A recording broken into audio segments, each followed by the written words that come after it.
Good morning and welcome back to the channel. In today's video we'll just be loading we'll be loading a trailer to go to a very regular customer and reliable customer, and we've also exciting news where a local paper has seen our channel, the Wicklow people, and they're going to be doing an article on it, and it'll be coming out tomorrow, the 8th of February, Wednesday the 8th of February. So we just want to thank them for the exposure and to try help the channel grow, and it has took off fairly well, so we just want to keep that momentum going and see how things go. So yeah.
Just going to do a review on this Case 165 just for the second part of this video. People might be interested in that, just to get away from the other 4 or 5 videos that I done. It's just something different, but just to explain why I chose Case, because everyone will say their brand is better or whatever tractor they have is the best.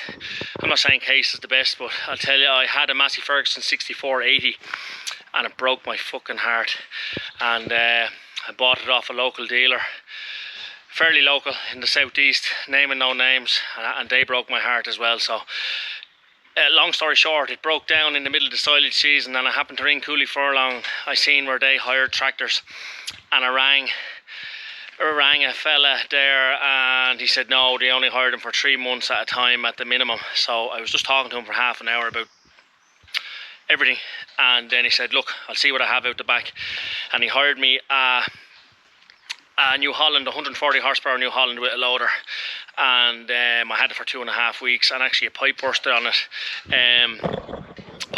During the time I had it, and I rang him at 8 o'clock one morning, and they were with me I think about 11 o'clock. So just that just set off a good vibe from the start.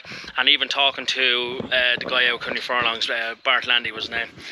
He's not there anymore, but just talking to him gave me a good vibe. I'm not saying they're the best tractor or anything like that, but I'm very happy with it. I had a Case before this one, 165, same as this, but I just wanted a front PTO, and I got a GPS auto steer in it because I'll be getting a front mower. So that's the reason I changed. I didn't particularly want to change the tractor, but like, I'd be holding on to this. It didn't cost me any more money.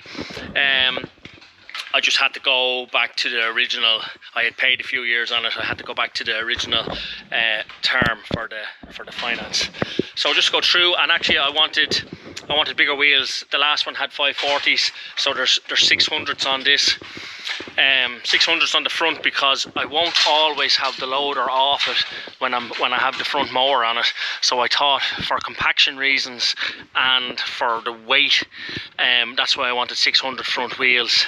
And then the wheels on the back are bigger as well. They're 650s, which makes it a fairly chunky tractor.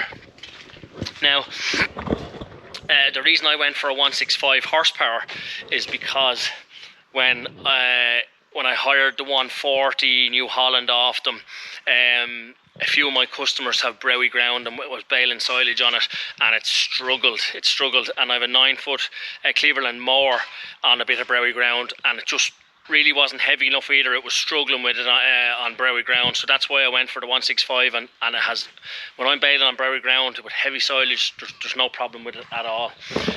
This one has the new bonnet, and the loader is a quickie loader, a Q6M.